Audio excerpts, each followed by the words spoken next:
오늘 이제 마지막 복음 집회 마지막 시간입니다. 오늘 아침에 한 자매님으로부터 혼신의 힘을 다해서 메시지를 전하실 형제님이라고 이렇게 해서 그 격려의 어떤 짧은 메시지를 이렇게 받았는데 참 큰 힘이 됐습니다. 혼신의 힘을 이렇게 해서 복음 메시지를 여러분에게 증거하고 싶은 그런 마음입니다. 어제 이 복음은 복음에 대한 정의가 뭐라고 그랬죠? 하나님의 능력이라고 그랬죠. 복음은 하나님의 능력입니다. 이 세상에 어떠한 철학도 어떠한 정책도 사실 우리들을 근본적으로 근원적으로 저들의 영혼을 영원히 구원할 방도가 없습니다. 방법이 없습니다. 어떠한 조직도 어떠한 위대한 인간도 어떠한 지도자도 우리들을 죄에서 또 그 죄로 말미암은 이 사망에서 우리를 구원할 자가 없습니다. 복음 외에는 없다라고 하는 것이죠. 그래서 사도 바울은 내가 이 복음을 부끄러워하지 아니한다고 말씀을 하고 계십니다.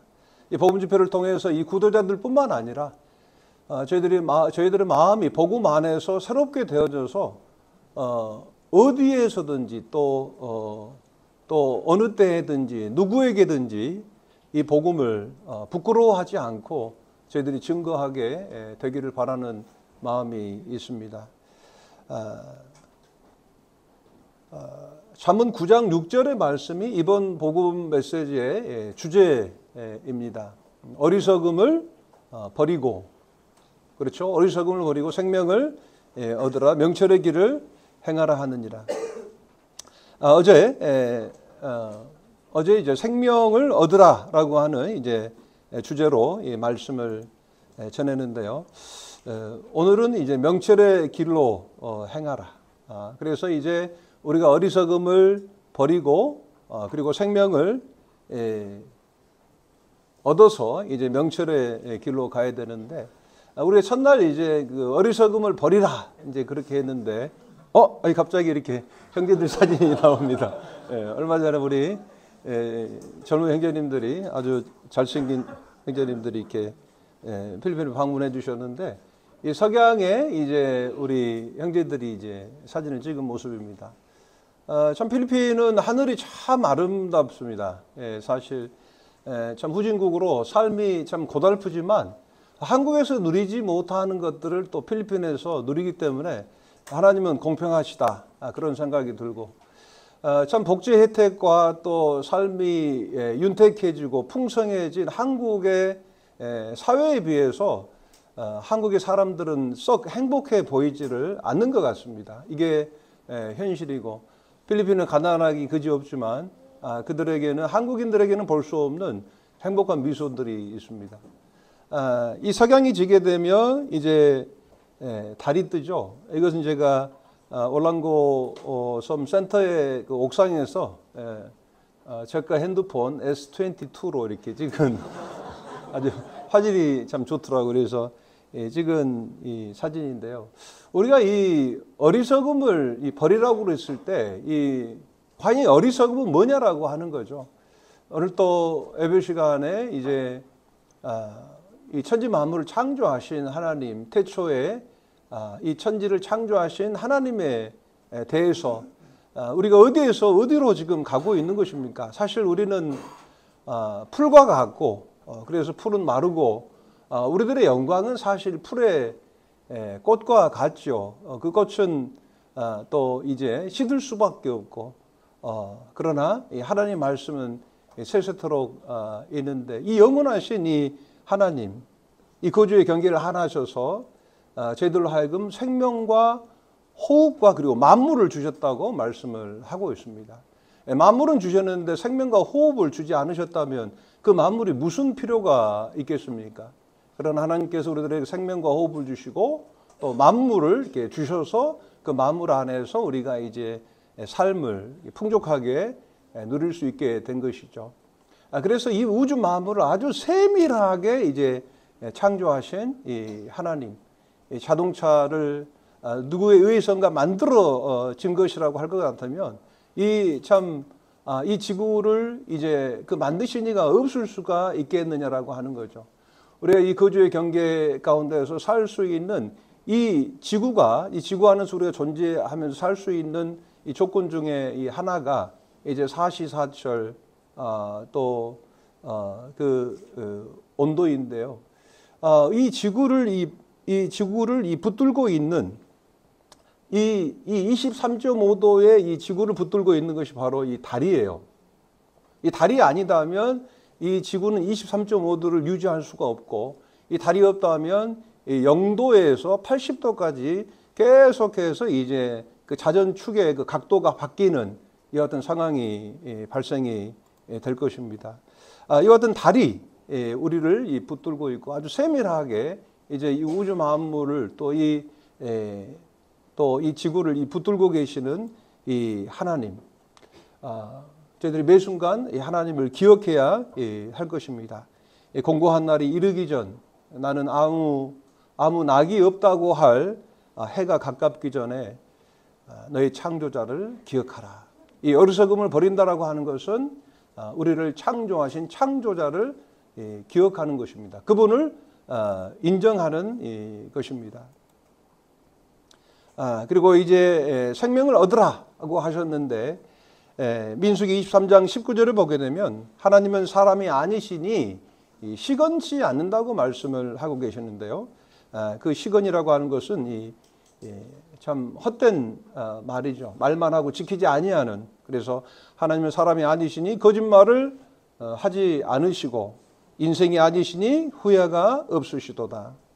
어찌 그 말씀하신 바를 실행하지 않으시며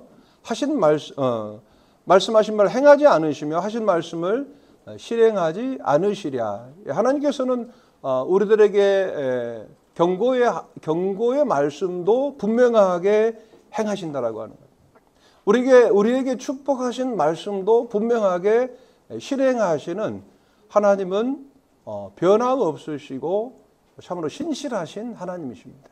우리가 참 그 사람이 믿을 만하다 이렇게 했을 때 그 사람의 얼굴이 믿을 만한 건 아니죠. 그 사람이 믿을 만한 것은 그 사람의 말이 참 실행에 옮겨지느냐, 이와 같은 것으로 우리가 그 사람이 신실한 사람인가 아니면 참 실없는 사람인가라고 하는 것을 우리가 이제 판별하게 되죠. 하나님께서는 신실하신 하나님이십니다. 이 하나님께서 창세기 2장 17절에서 하나님께서 에덴 동산을 창조하시고 에덴 동산을 창설하시고 두 사람을 그 에덴 동산에 두셨습니다. 그 사람이 우리들의 첫 번째 조상인 바로 아담과 하와이죠. 그 사람들에게 주님께서는 모든 것들을 다 주셨으나 이 한 가지를 금하셨습니다. 이것은 선악을 알게 하는 나무의 열매를 먹지 말라라고 하는 말씀이었습니다. 그 선악과의 어떤 죽음을 불러오는 어떤 독성이 있었다라기보다는 그것은 하나의 위험 표시였다라고 하는 거예요. 너희는 하나님 말씀 안에 거하라라고 하는 거예요. 하나님 안에 거하라. 하나님 안에서 하나님을 따르는 순종의 삶을 하나님께서는 우리의 조상인 아담과 하와에게 요구하셨다라고 하는 거예요. 그 한 가지, 그것은 바로 이 선이죠. 선. 이 사회에는 분명한 선이 있죠. 선을 지켜야 하는 것이죠. 이 선을 지키지 아니하게 되면 참 우리가 위험하게 되고 또 큰 해를 당하게 실제적으로 됐죠. 교통사고가 일어나는 이유 중에 선을 지키지 아니해서 일어나는 경우들이 많잖아요. 왜 선을 넘냐라고 하는 거예요. 또 우리들의 인간관계에 있어서도 가장 중요한 게 이 질서지 않겠습니까? 그 질서는 바로 이 선이죠. 우리들의 인간관계에 있어서 분명한 선이 있는데 그 선을 넘어서는 안 되잖아요. 상당히 불쾌하잖아요. 그리고 그 관계가 그 선을 넘기 때문에 끊어지게 되잖아요. 바로 그 선악과는 하나님과 사람 사이에 선이 있는 거예요. 이 선을 지키지 않으면 우리가 그러잖아요. 아따, 그놈이 기어오르네? 이런 이야기들 하잖아요. 내 머리 위에 올라가네? 뭐 이런 말들을 어르신들이 하잖아요. 사실 인간관계에 있어서 선만큼 또 중요하지 않은 게 없죠. 직장 생활이나 또 사업을 하든 또 인간 어떤 그 공동체 사회에서 가족 공동체라든가 또 교회 공동체 안에서도 분명하게 질서가 있고 그 선이 있습니다. 그 선 안에서 우리가 비로소 자유를 우리가 누리는 거예요. 행복하게 살아갈 수가 있는 것이죠. 그래서 하나님께서는 바로 이 선악을 알게 하는 나무의 과실 그 자체가 하나님과 우리 사이의 관계를 형성해 주는 아주 중요한 선이었던 겁니다. 주님은 창조자시잖아요. 우리들의 왕이시잖아요. 우리들의 주인이시잖아요. 그것을 먹는 날에는 네가 반드시 정령 죽으리라. 이 정령 죽으리라, 반드시 죽으리라고 말씀을 하셨습니다. 그것으로 말미암아 이제 사람에게 죄가 왔고 죄의 삭은 사망이라고 분명하게 말씀을 하고 계시는 것입니다. 그러나 로마서 6장 23절에 뭐라고 말씀하십니까? 죄의 삭은 사망이요, 하나님의 은사는, 하나님의 은혜는, 하나님의 선물은 우리 주 예수 그리스도 안에 있는 뭐라고 그랬죠? 영생이니라. 참 감사하죠. 저로 말미암아 영원한 멸망을 당할 수밖에 없었던, 영원한 지옥의 형벌을 받을 수밖에 없었던 우리들에게 영생을 주셨다고 말씀을 하고 있습니다. 그래서 요한복음 5장 24절 다 같이 한번 읽어보겠습니다. 시작. 내가 진실로 진실로 너희에게 이르노니 내 말을 듣고 또 나 보내신 이를 믿는 자는 영생을 얻었고 심판에 이르지 아니하나니 사망에서 생명으로 옮겼느니라. 제가 이렇게 PPT를 준비한 것은 시간을 좀 아끼기 위해서 좀 이 성경을 직접 좀 찾아보면 좋겠어요. 그런데 좀 시간이 걸리잖아요. 그래서 이 여기에서 나와 있는 이 구절들을 우리 구독자 이 분들께서는 이 구절을 이렇게 잘 적으셔가지고 이 하나님 앞에서 이 말씀을 이렇게 집에 돌아가셔서 이렇게 묵상하게 되시기를 바랍니다. 이 하나님께서는 분명하게 말씀하시고 시행하시고 실행하시는 하나님, 약속의 하나님. 바로 이 성경은 구약과 신약으로 이루어져 있잖아요. 그래서 과거에 보면은 구약은 뭐고 신약은 뭐요 그랬더니 구약은 한약이고 신약은 양약이라고. 이런 말에도 아직 웃으시네요.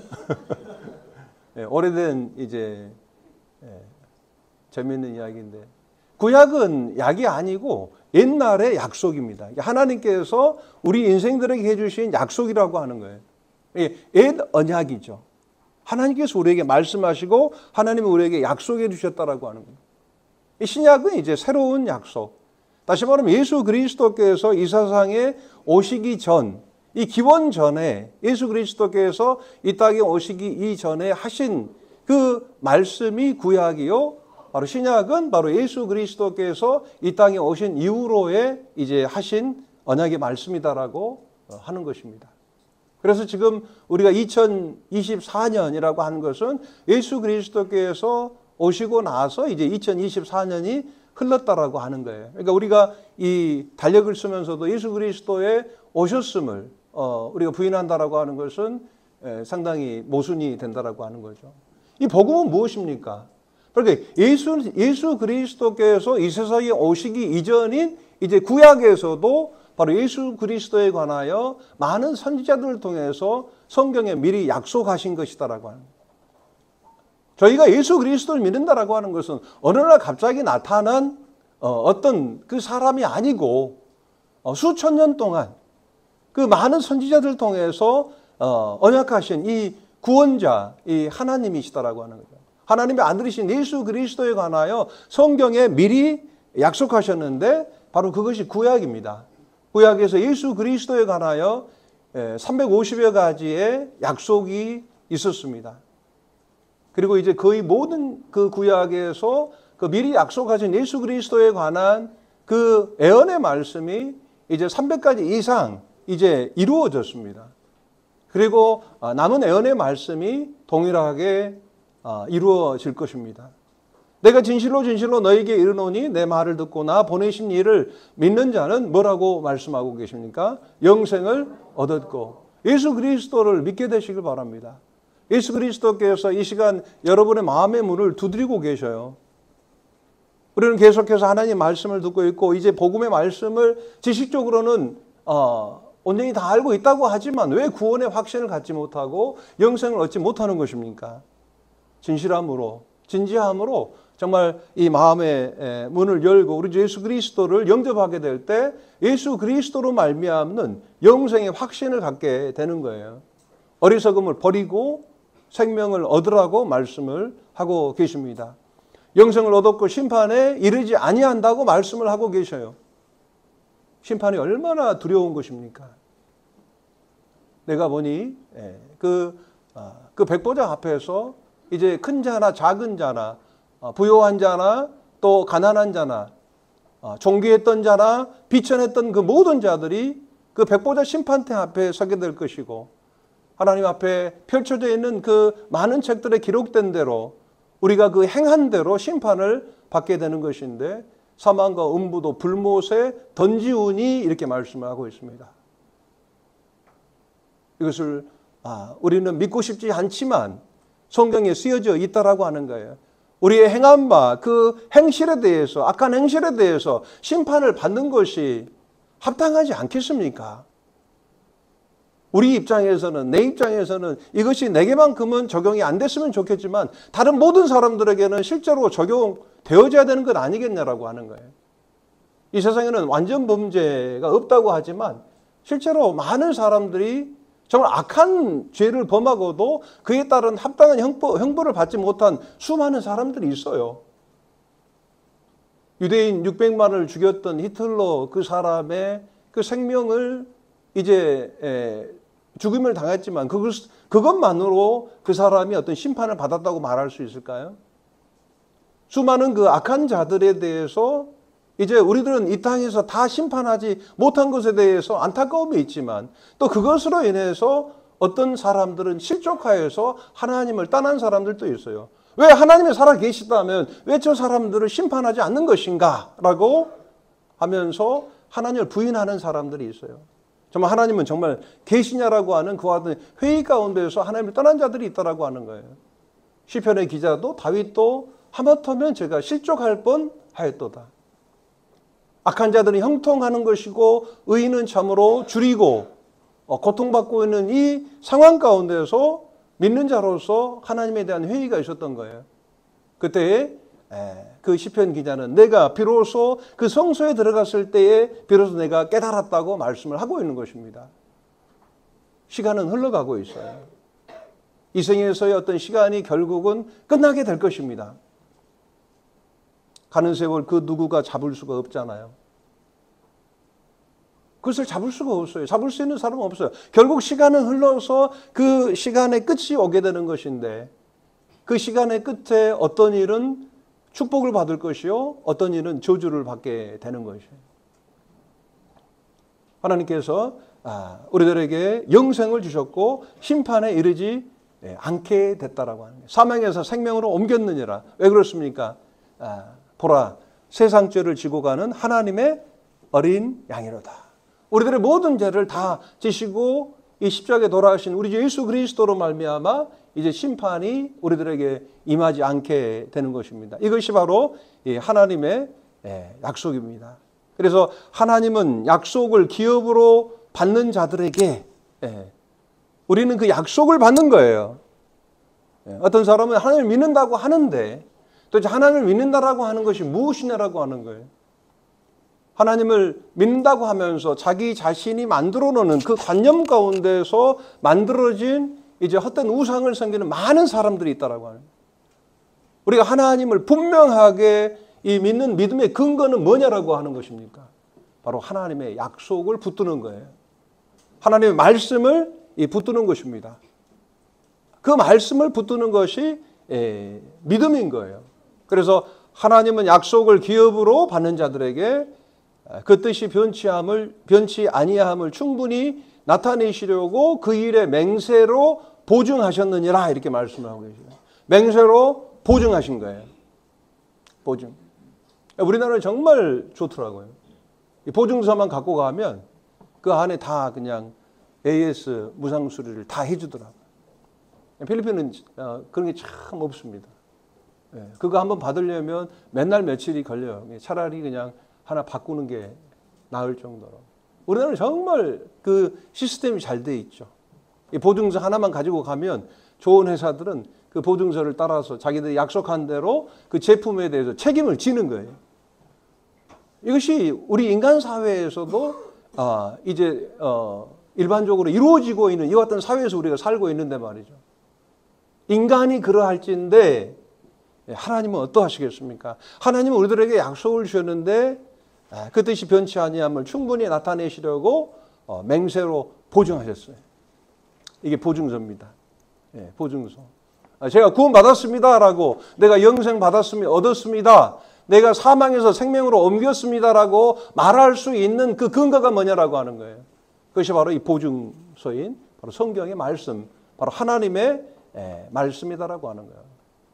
하나님께서는 이것을 거짓말하실 수 있는 이 두 가지 변치 못할 사실을 인하여 하나님께서 약속하셨고, 하나님께서는 그 약속하신 것을 이제 거두지 아니하시고 그 약속이 변치 아니하는 이 사실들, 이것으로 인해서 우리가 참된 소망을 갖게 되는 것이고, 이 소망이 바로 영혼의 닷 같다 말씀을 하고 있습니다.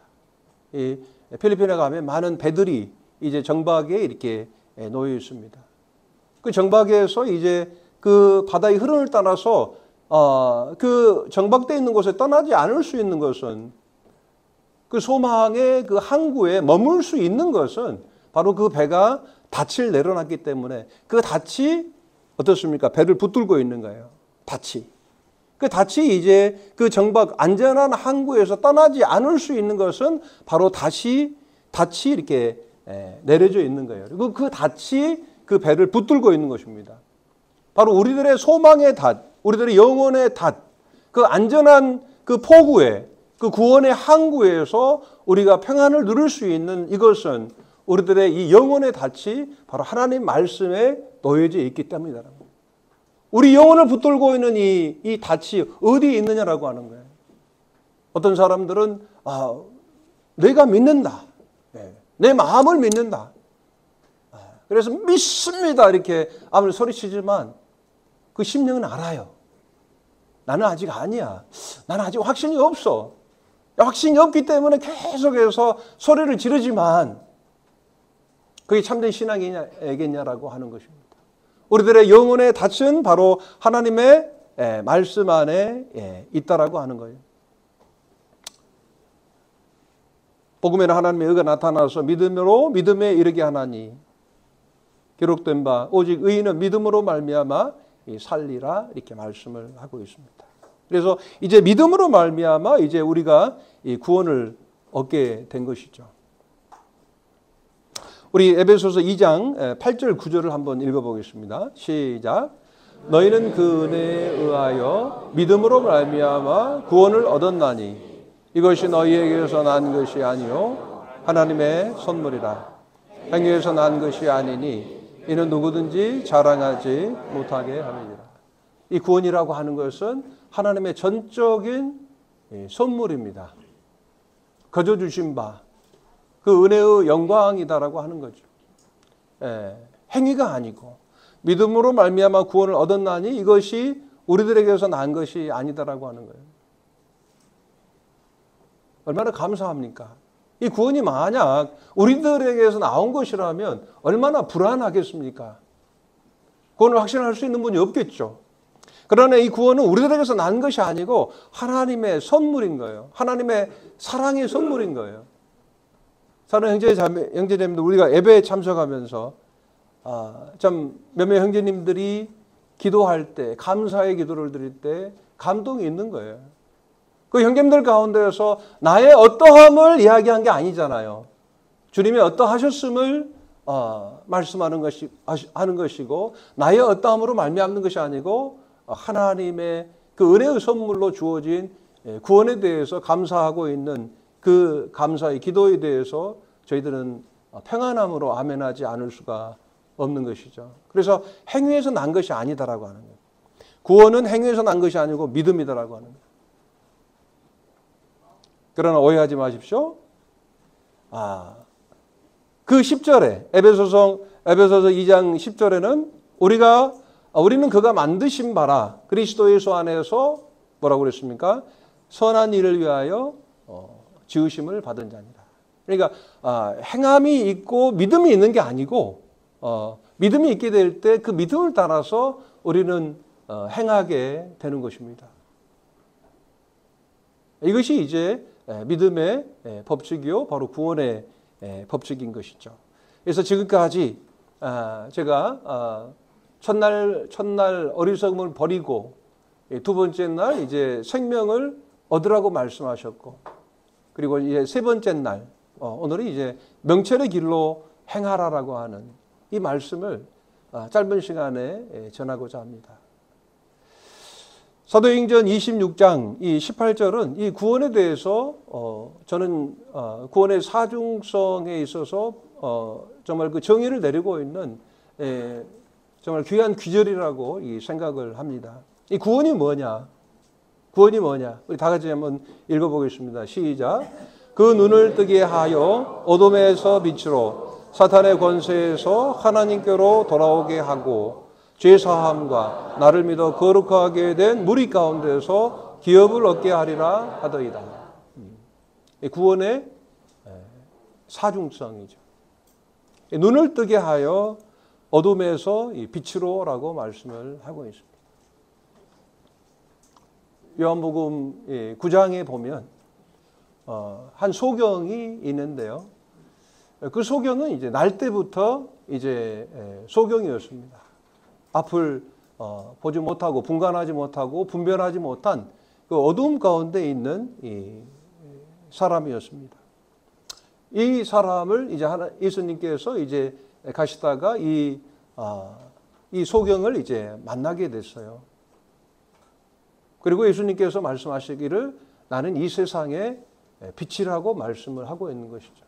어두운 가운데서 빛이 있으라고 하셨던 그 하나님께서 이 땅에 오셔서 이 소경의 눈을 뜨게 해 주십니다. 그리고 이제 그 진흙을 발라서 실로암으로 가게 해서 실로암에서 이제 눈을 씻을 때 이제 그가 보게 되죠. 근데 눈을 떴는데 이 사물은 보이는데 자기를 고쳐주신 예수 그리스도는 인식하지 못하고 있는 그와 같은 상황 가운데 있었습니다. 그때 예수님께서 이제 가까이 가시고 네가 인자를 믿느냐 그렇게 했을 때 바로 자기를 고쳐주신, 자기를 구원해 주신, 그 어두움 가운데서 구원해 주신 바로 예수님을 향해서 내가 믿나이다 하고 이제 그가 절하고 있는 장면을 우리가 요한복음 9장에서 보게 됩니다. 이 구원이라고 하는 것은 우리가 어두움 가운데서 창조자 하나님을 또 이 구속자 하나님을 알지 못하고 있는 이 어두움 가운데서 사리를 분별하지 못하고 이치를 어둡게 하는 이와 같은 상황 가운데 있었던 우리의 눈을 주님께서 뜨게 하시고 예수 그리스도께서 누구신지를 보게 된 거예요. 이것이 구원이다라고 하는 거죠. 이제 두 번째로는요, 우리들의 눈을 뜨게 하여 어둠에서 빛으로 그리고 사탄의 권세에서 하나님께로 돌아오게 한 거예요. 그러니까 여러분들이 구원을 받았다면 어떤 의미입니까? 하나님께로 돌아온 것을 의미해요. 그러니까 하나님이 누구신 예수 그리스도 그 얼굴 안에 있는 하나님의 영광을 보게 되고 하나님을 인식하게 된다라고 하는 거예요. 하나님과 이제 새로운 관계 가운데 들어가게 된다라고 하는 것을 의미하는 것입니다. 사탄의 권세에서 여러분들이 과거에 이전에 그러니까 하나님을 예수 그리스도를 통해서 복음을 믿기 전에는 여러분들은 어두움 가운데 있었다라고 하는 거예요. 참된 생명을 얻지 못하고 사망의 길로 행하고 있었다라고 하는 것입니다. 그러나 이 복음을 통해서 우리에게 주어진 이 구원이라고 하는 것은 우리의 눈을 떠서 바로 예수 그리스도 얼굴에 있는 하나님의 영광을 보고 이제 사탄의 권세에서 사탄의 권세, 이 죄의 어떤 종된 그 상태에서 이제 우리가 하나님께로 돌아오는 것을 의미하는 거예요. 이게 구원이다라고 하는 거예요. 이게 구원이고 이게 우리에게 기쁨이고 이게 정말 아름다운 소식이 되는 거예요. 여전히 내가 예수님이 내 모든 죄 다 가져가 주셨으니 나는 이제 마음 놓고 과거와 현재와 미래 모든 죄까지도 예수님께 십자가 위에서 다 가져가 주셨으니 나는 이제 마음대로 죄를 짓고 살란다. 이렇게 생각하는 분도 계신다라고 하는 거예요. 또 저도 처음에 이제 복음을 들었을 때 그렇게 해도 되겠네 이런 생각을 했었단 말입니다.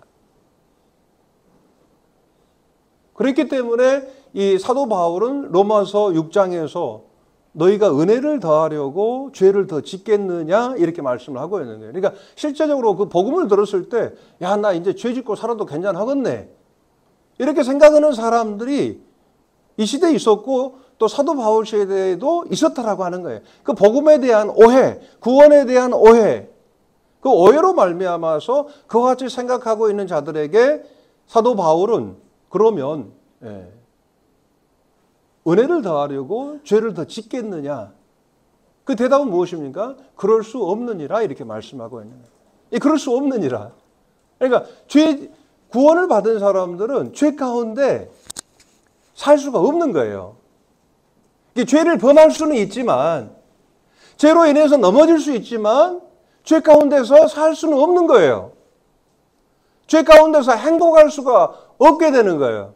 괴로울 수밖에 없는 거예요. 그럴 수 없는 거예요. 그것은 굳이 가르치지 않아도 구원받는 사람은 그런 생각을 갖게 되는 괜찮아 죄 지어도 안 괜찮아요. 구원을 받게 되면 그렇게 되는 거예요. 왜 그렇습니까? 구원이라고 하는 것은 바로 사탄의 권세에서 사탄은 뭐라고 합니까? 괜찮아. 결코 죽지 않아. 다 그렇게 살아. 다 그렇게 죄를 지어. 그리고 변명합니다. 어제 한 용어를 만나서 이 죄에 대해서 지적했을 때 그렇게 이야기하시더라고요. 아니 그렇게 될 수밖에 없지 않느냐고 이렇게 이야기를 하는 거예요. 변명하지 말자고요. 은혜를 더하려고 죄를 짓겠느냐? 그럴 수 없는 것입니다. 왜 그렇습니까? 우리가 하나님께로 돌아갔기 때문에. 죄 가운데서 계속 살고 싶으세요? 그렇지 않잖아요. 우리들의 어떤 신령에 우리들의 양심이 그 거룩을 추구하잖아요. 그렇죠? 거룩을 추구합니다. 그러나 거룩하게 살지 못한 이유가 뭡니까? 우리에게는 거룩하게 살 수 있는 그런 어떤 본성이 없다라고 하는 거예요. 그 같은 성품과 그런 능력이 없다라고 하는 거예요. 그런데 바로 예수님께서 이 땅에 오셔서 우리들의 모든 죄를 다 사하시고 이제 우리가 그 새롭고 산 길로 하나님 앞에 나아갈 수 있는 하나님께로 돌아갈 수 있는 그 길을 예수님께서 활짝 열어놓으셨다라고 하는 거예요. 그래서 우리가 그분을 보고 이제 우리가 하나님께로 돌아가게 된 거예요. 그래서 이사야 52장 7절에 보게 되면 다시 한번 읽어볼까요? 시작. 좋은 소식을 가져오며 평화를 공포하며 복된 좋은 소식을 가져오며 구원을 공포하며 시온을 향하여 이르기를 네 하나님이 통치하신다는 자의 산을 넘는 발이 어찌 그리 아름다운고. 사랑하는 형제자매님들 또 사랑하는 친구 여러분들 이 좋은 소식은 무엇입니까? 우리가 이제 눈을 떠서 사단의 권세에서 이제 하나님께 돌아가는 것인데 이것은 무엇을 의미하는 거예요? 네 하나님이 통치하신다라고 하는 거예요. 하나님이 통치하시는 것이 바로 구원입니다.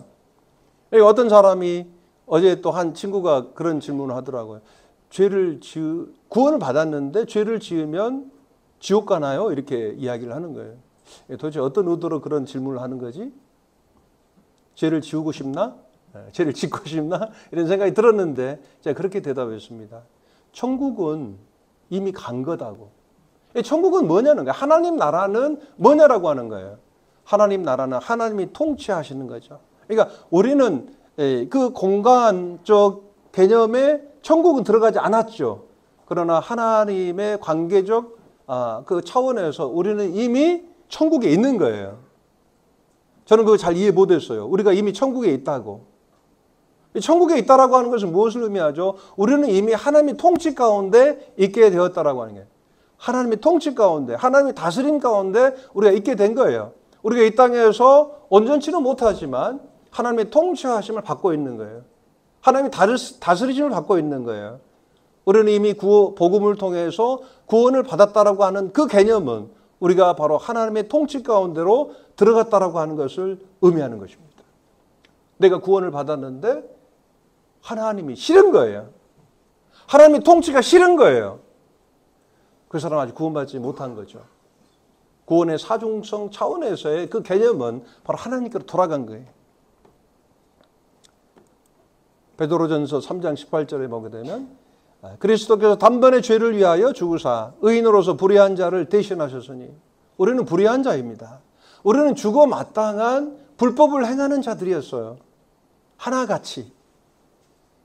여러분들 벤이 다 선하게 보이십니다만은 우리 내면에 그 아픔들이 있잖아요. 그래서 사도 바울도 신약의 그 성경 13권을 영감받아서 기록한 어찌 보면 가장 훌륭한 그런 사도 중에 한 사람이었던 이 사도 바울도 자기의 어떤 죄에 대해서 극도로 그 저책이 있었던 것 같아요. 무척 괴로웠어요. 그래서 자기 자신을 뭐라고 말합니까? 내가 죄인 중에 괴수라고 이야기합니다. 우리 어떤 그 한국 기독교 역사에서 훌륭한 분 중에 한 분이 한경직 목사님이라고. 그분이 이제 어찌 보면은 이제 그 기독교 세계 세계 사회에서는 가장 큰 상, 노벨상이라고 할 수 있는 그 상을 받는 그 상을 받은 그 자리에서 어떤 소감을 밝히냐면 그 영광스러운 자리잖아요. 자기가 정말 훌륭하게 사역을 했다라고 하는 것을 사람들이 인정해주는 그 자리에서 그가 그렇게 소감을 이야기합니다. 저는 죄인입니다. 자기 어떤 연약함을 이야기하고 있는 거예요. 이게 올바른 어떤 신앙인의 자세다라고 하는 거예요. 우리는 불의한 자였습니다. 우리 가운데서 어떤 우리의 행함으로 말미암아 구원받은 자들이 아니었다라고 하는 거예요. 그렇기 때문에 구도자 여러분들도 주눅들 필요 없어요. 여기 계신 분들 다 똑같은 사람들이에요. 주눅들 필요 없어요. 저 사람 정말 특별한 사람, 정말 훌륭한 사람, 귀한 사람, 저런 사람이나 천국에 가지.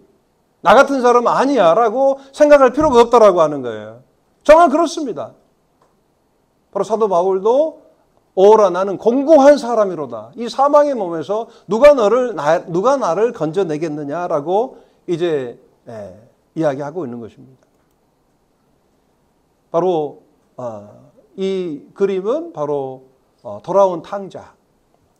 아까 예배 시간에 한 예님께서 이제 이 돌아온 탕자에 대해서 이렇게 이야기하실 때 감사드리실 때 참 감사가 됐어요.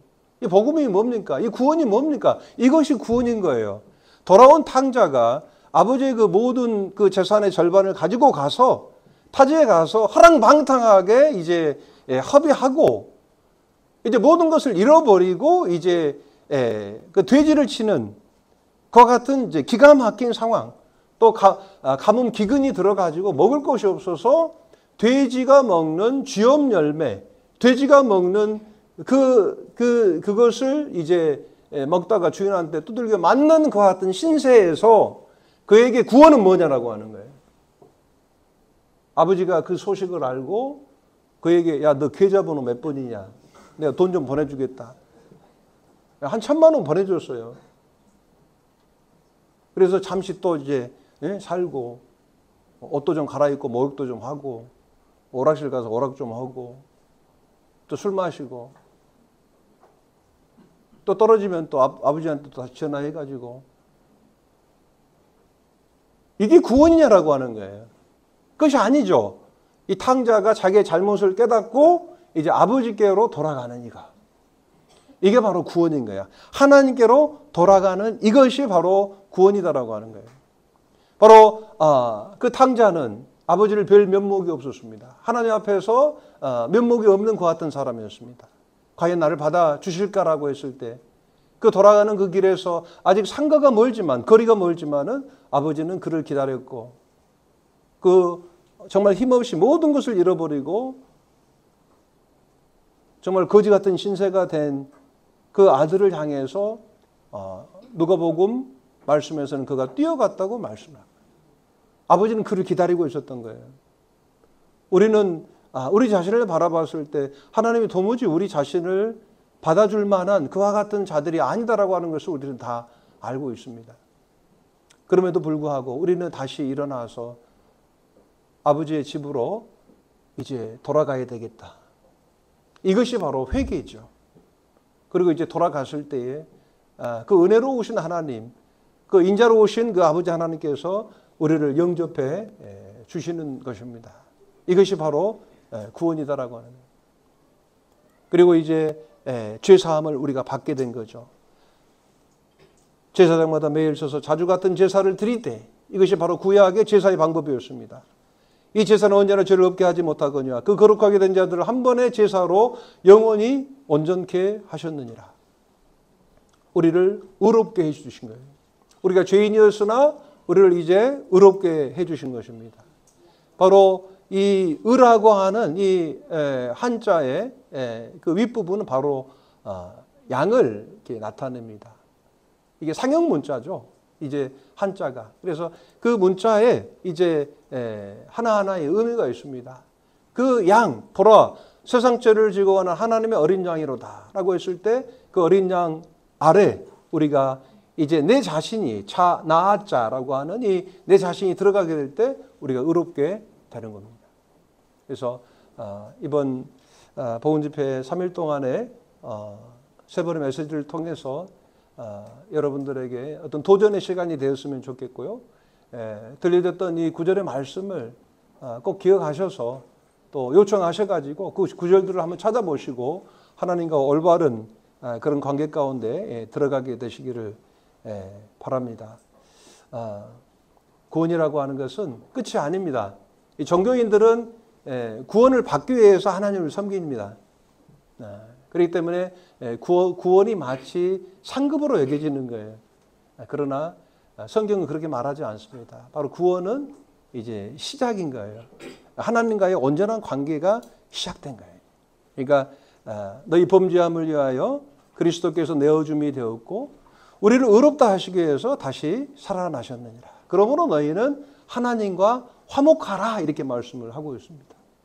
이것이 이제 하나님께로 돌아가서 하나님과 화목되고 이제 하나님의 뜻을 이루는 내 뜻이 아니고 하나님의 뜻을 이루는 삶이 되기를 바랍니다. 이 세상에서 어떠한 사람도 자기의 공로로 인해서 뭐 비석을 세우고 어마어마한 기념탑을 세워도요.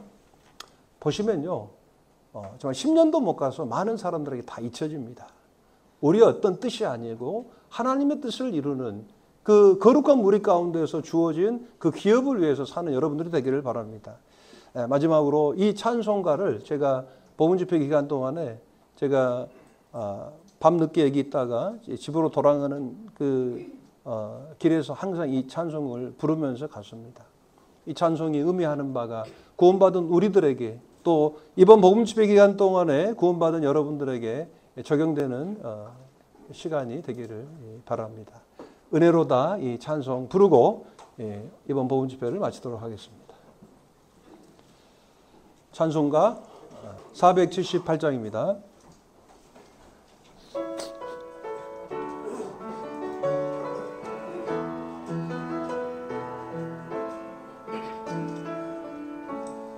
시작된대 우리 주님의 능력이 내 삶을 다스리고 새롭게 하네 자유하네 죄의 사망으로부터 나의 삶은 변하고 난 충만하네 은혜로다 주의 은혜 한량없는 주의 은혜 은혜로다 주의 은혜 변함없는 신실하신 주의 은혜 주님의 은혜로 충만한 여러분 모두가 되시기를 바랍니다. 이상으로 메시지를 마치도록 하겠습니다. 감사합니다.